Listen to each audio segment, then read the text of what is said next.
นี้เราว่าพร้อมกันเปลี่ยนจากภิกขุนังเป็นสัมมเนรานังของภิกษุทั้งหลายเป็นของสัมมเนรทั้งหลายเอาว่าพร้อมกัน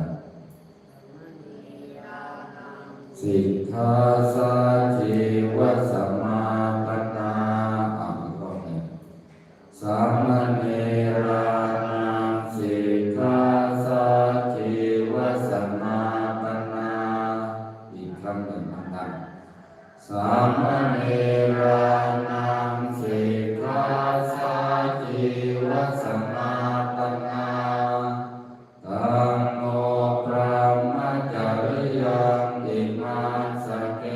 วราสตุขันธัสสะอันตกิริยายาสังวาตตุติเอาดังๆพร้อมกันมีแล้วนะ